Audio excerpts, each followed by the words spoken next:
to see everybody this morning. I got some pictures today. You got something to look at besides ugly.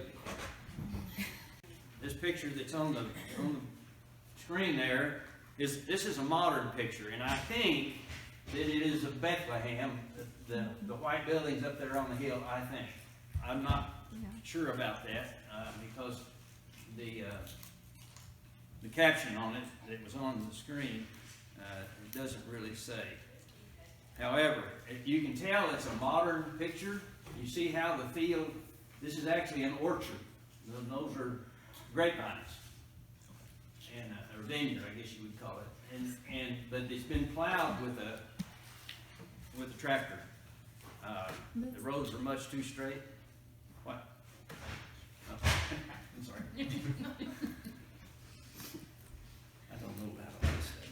Anyway, the roads are much too straight for to be plowed with an oxen or the way they would have done a lot of times when they're just broadcasting seed. They just break the ground up, and so it doesn't really have any pattern to it. So this is obviously a modern picture, but it gives you a picture of the land, the way it's laid out. Particularly, I wanted you to notice the rock walls in between the fields. Those.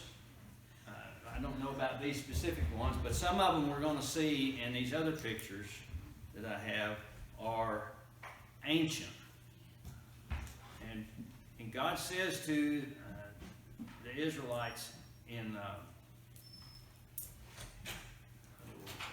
I believe it's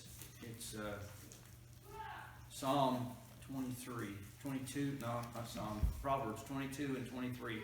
Don't move the ancient landmarks. Do not tamper with the boundary lines, he says. You can see she's been harvesting. The two guys are saying this guy's hitting the water jug, but she has been gathering. They harvest with a sickle. You get a handful of wheat. In this case, looks like wheat. And they whack it off, and they get as much as they can hold, and then they'll take.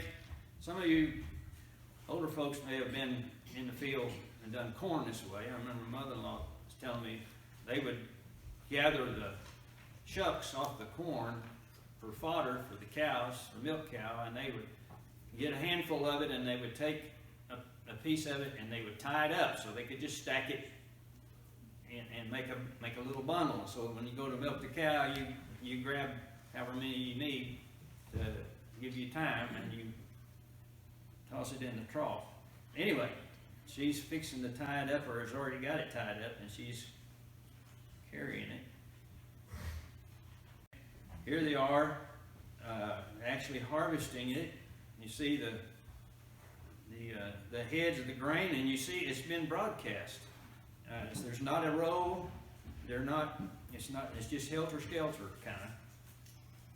So there's bare places. But you can see back in behind her where they've laid the sheaves or the shocks of grain. They've got it all tied up, and then they do as much as they can, and they lay it back. And then when they're all through with the field, they come back, or all through at the end of the day, they go back and they gather it all up, and they take it to the threshing floor. Let's see if it'll, there. Here's the reapers again. You can see each one of them has got their handful, and here on the other side, there at the left of the screen, they're laying the shocks out. And you can see in the background, you can see other people working in the fields, harvesting. These pictures were all taken back about the turn of the century, of the 1900s, early 1900s, up until about 1930, I think. Maston. Anyway, you can see here the rock wall on behind him there. Let me see if I can. Right here, and this person, they're treading out the grain. That's how they break the chaff off of the grain. They have the cattle. There's another a group of them back here. You can see a big pile in front of them of the straw and everything, the wheat, as they bring it in. And they take the cows and they walk it all, tromp it all down and break it loose. And then what this guy is doing, he's taking the chaff and the straw out of the grain, separated.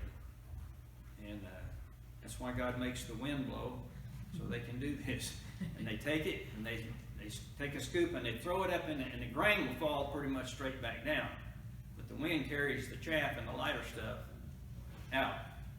And then they scoop it all up and they put it in some kind of a container. All right. This is a picture of the threshing floor. You see how flat it is? It's a place where the ground was really packed hard, or it's a rock. And they get there. This fella, the picture's a little bit washed out, but if you can get it where you can, the angle, he's got in this basket. He's got grain, and she is holding the cloth, and he's pouring it out into that cloth. We're gonna read about that here in just a little bit. When Ruth holds her shawl and Boaz pours some grain into. This woman back here is sifting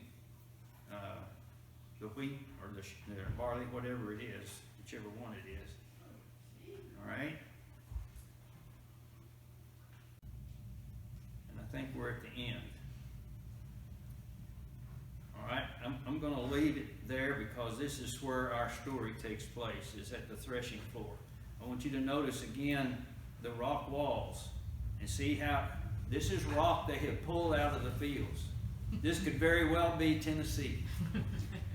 I've got a place that's pasture now, but years ago we had a garden spot out there behind our big barn, and every time I plowed it, it looked like that orchard or that vineyard we were looking at a while ago. Nice and pretty and straight rows and dirt everywhere, and then it would rain, and it's like the rocks sprout like mushrooms everywhere. And you could go, and I'd pack the big rocks out, and I had them on the edge of the field, just like they do here.